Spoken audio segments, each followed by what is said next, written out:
बच्चों, इसके पहले भाग तक हमारे अध्याय 5 पूर्ण हो चुके थे। वहीं इस भाग में हम शुरू करेंगे अध्याय संख्या 6, जिसका नाम है नगर, व्यापारी और शिल्पी जन। अर्थात बच्चों, मध्यकालीन इतिहास के दौरान कौन कौन से नए नगरों का विकास होता है, उद्भव होता है, और उसमें जो किस प्रकार की व्यापारिक क्रियाएं हैं, गतिविधियां हैं, वो संपन्न होती है, और कौन कौन से शिल्पकारों के द्वारा वहां पर शिल्पों का उत्पादन किया जाता है। तो शुरू करते हैं। इसके पहले भाग में हम बात करेंगे जो प्राचीन नगर हैं और उन नगरों के कौन कौन से प्रकार हैं उनके बारे में। देखिए बच्चों, नगरों के प्रकार की बात करें तो नगरों के प्रकार में कुछ नगर होते हैं प्रशासनिक नगर, दूसरे वाणिज्यिक नगर हैं। वहीं अन्य की बात करें तो पतन नगर, और दूसरे प्रकार की बात करें तो ये मंदिर और धार्मिक नगर भी हो सकते हैं। तो मंदिरों, पतन और वाणिज्यिक और प्रशासनिक, ये क्या है बच्चों? नगरों के विभिन्न प्रकार हैं। इस प्रकार के नगर हो सकते हैं। अर्थात प्रशासनिक नगर में क्या होगा, किसी क्षेत्र विशेष अर्थात जो बड़ा क्षेत्र होगा विस्तृत, उसके प्रशासनिक क्रियाएं यहाँ पर संपन्न होगी। और वाणिज्यिक नगर में आसपास के क्षेत्रों के अलावा यहाँ पे देखें तो यहाँ पर वाणिज्यिक क्रियाएं और गतिविधियां अधिक उच्च स्तर पर संपन्न होगी।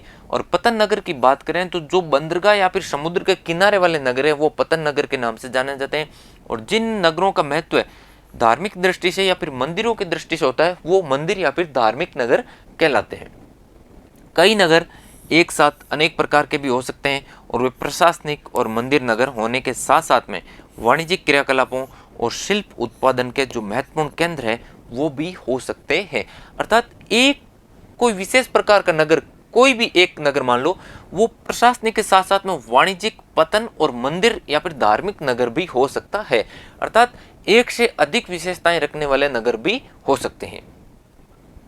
अब बात करें बच्चों इसमें मानचित्र में, तो हम देखेंगे कि जो दक्षिण वाला भाग है भारत का या फिर उपमहाद्वीप का बात करें तो इसमें प्रमुख शहरों की बात करें तो इसमें हम देखेंगे हम्पी के बारे में, स्वामी मलाई के बारे में, और जो अपना तिरुवनमलई है उसके बारे में, उरेयूर और जो तंजावुर नगर हैं, ये क्या है बच्चों? तटीय नगर है, इनके बारे में।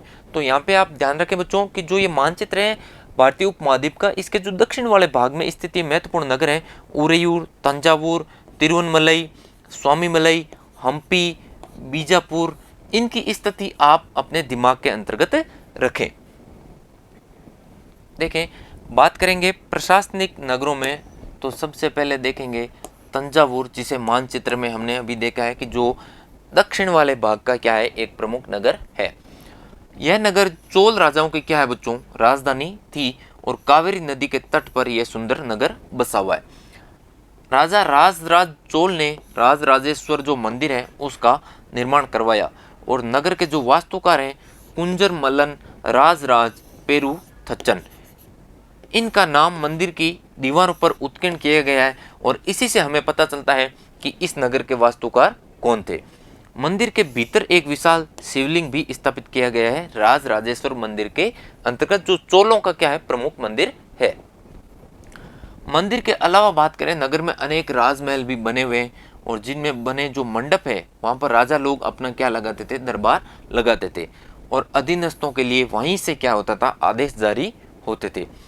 नगर में अनेकों जो सैन्य शिविर है वो भी बने हुए हैं, और नगर में अनाज, मसाले, कपड़े और आभूषणों की बिक्री वाले अनेक बाजार मौजूद थे। कुओं और तालाबों के द्वारा क्या होता था? नगर में जल की आपूर्ति सुनिश्चित की जाती थी। तो इस प्रकार से हम देख रहे हैं कि जो तंजावुर शहर या नगर है उसमें कौन कौन सी विशेषताएं किस किस प्रकार से संपन्न होती थी। तंजावुर और जो उसके पास का एक नगर देखा था हमने अभी मानचित्र में, उरेयूर, इसके जो साली बुनकर हैं मंदिर के उत्सवों के लिए झंडे और झंडियां बनाने का कपड़ा तैयार करते। राजा और अभिजात वर्ग के लिए उच्च गुणवत्ता का जो सूती वस्त्र होता था वो इन साली बुनकरों के द्वारा तैयार किया जाता था। और बात करें जनसाधारण की तो जनसाधारण के लिए इनके द्वारा जो मोटा सूती वस्त्र होता था वो तैयार होता था। पास ही में स्थित है इन नगरों के, अभी हमने देखा था मानचित्र में, स्वामी मलाई नगर, इसमें मूर्तिकार उत्तम कांस्य की मूर्तियां लंबे सुंदर घंटा धातु के दीप बनाते थे। अब यहाँ पे बच्चों एक धातु है घंटा धातु। घंटा धातु क्या है इसके बारे में देखेंगे।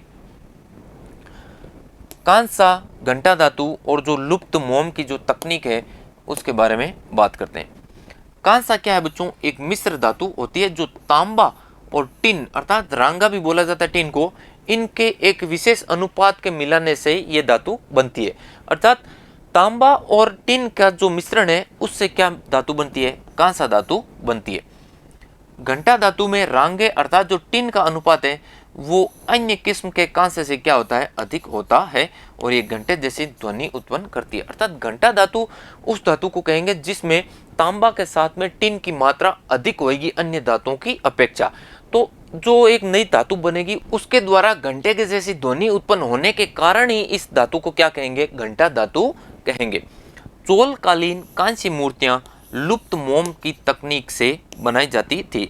अब देखें लुप्त मोम तकनीक क्या है, इस प्रविधि के अंतर्गत देखें सर्वप्रथम मोम की एक प्रतिमा बनाते थे और इसे चिकनी मिट्टी से क्या होता था, पूरी तरह लीप करके सुखा दिया जाता था। मोम की एक प्रतिमा बनाएंगे और उसके चारों ओर चिकनी मिट्टी का लेप लगा देंगे और उसे सूखने के लिए छोड़ देंगे। जब वह पूरी तरह सूख जाती है तो उसे गर्म किया जाता है और उसके मिट्टी का जो आवरण है उसमें छोटा सा छेद करके जो मोम है उसको पिघला करके निकाल लिया जाता है।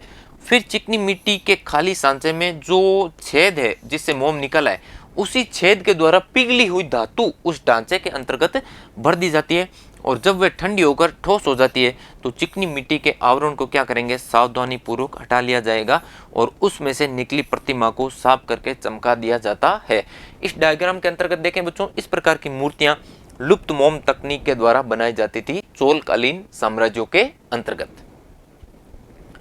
अब देखें आगे जो मंदिर, नगर और तीर्थ केंद्र है उनके बारे में बात करेंगे। मंदिर प्राय समाज और अर्थव्यवस्था दोनों के लिए क्या होते थे बच्चों, महत्वपूर्ण होते थे और तंजावुर एक मंदिर नगर भी है। तंजावुर प्रशासनिक नगर के साथ साथ में एक मंदिर नगर भी है। मंदिर नगर नगरीकरण का एक महत्वपूर्ण प्रतिरूप प्रस्तुत करते हैं। अर्थात जो ये मंदिर होते थे वो समाज और अर्थव्यवस्था के लिए महत्वपूर्ण केंद्र होते थे और इन्हीं के आसपास में शिल्पकारों के जो विभिन्न वर्ग है वो इनके आसपास में क्या करते थे, बस जाते थे। शासकों के द्वारा विभिन्न देवी देवताओं के प्रति भक्ति भाव को दर्शाने के लिए जो विभिन्न मंदिर हैं इनका निर्माण किया जाता था। शासक वर्ग के द्वारा मंदिरों की भूमि और धन अनुदान में दिया जाता था जिससे प्राप्त आय से धार्मिक अनुष्ठान विधि विधान संपन्न किए जाते थे। तीर्थयात्रियों, पुरोहितों और पंडितों को भोजन कराया जाता और उत्सव मनाए जाते थे। तो ये जो मंदिरों में विभिन्न प्रकार की कौन कौन सी क्रियाएं होती है उनके बारे में बात की है। मंदिर के धन को व्यापार में और साहूकारी में लगाया जाता था। धीरे धीरे समय के साथ में बड़ी संख्या में क्या होता था, पुरोहित, पुजारी, कामगार, शिल्पी, व्यापारी आदि क्या होते थे मंदिर और उसके दर्शनार्थियों और तीर्थयात्रियों की आवश्यकता को पूरा करने के लिए क्या होते थे, मंदिर के आसपास ही बसते गए और इनकी बसावट से ही क्या हुआ, बड़े बड़े जो मंदिर नगर या फिर धार्मिक नगरों हैं इनका क्या हो जाता है, धीरे धीरे विकास हो जाता है। इसी क्रम में मंदिर नगरों का विकास हुआ और इस रीति के प्रमुख मंदिरों की बात करें, उदाहरण है मध्य प्रदेश के बिल स्वामीन मंदिर जो विदिशा में स्थित है, गुजरात का सोमनाथ का मंदिर, तमिलनाडु का कांचीपुरम का मंदिर, आंध्र प्रदेश का तिरुपति का मंदिर। तीर्थ स्थल भी धीरे धीरे नगरों के रूप में विकसित होते गए और ऐसे नगरों के प्रमुख उदाहरण की बात करें जो तीर्थ स्थल है उसमें वृंदावन जो उत्तर प्रदेश में स्थित है और तिरुवनमलई जो वर्तमान तमिलनाडु के अंतर्गत स्थित है। ये क्या है बच्चों, तीर्थ स्थल है जो धार्मिक नगर या फिर जो बड़े मंदिर नगर है उनमें विकसित हो गए। अब बात करते हैं, एक शहर है अजमेर शहर जो राजस्थान में स्थित है। 12वीं शताब्दी में चौहानों की क्या थी, राजधानी थी। आगे चलकर जो मुगल शासन है उसके अंतर्गत जो सूबे होते थे उनका ये मुख्यालय बन गया अजमेर शहर।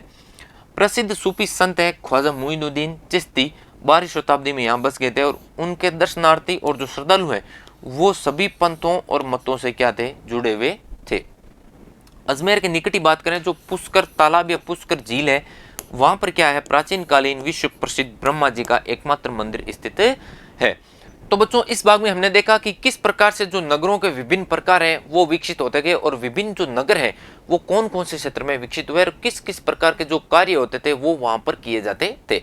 इसके अगले भाग में मैं आपसे बात करूंगा बच्चों जो छोटे नगरों के जो संजाल हैं अर्थात उनमें कौन कौन सी क्रियाएं संपन्न होती थी उनके बारे में। तब तक के लिए धन्यवाद।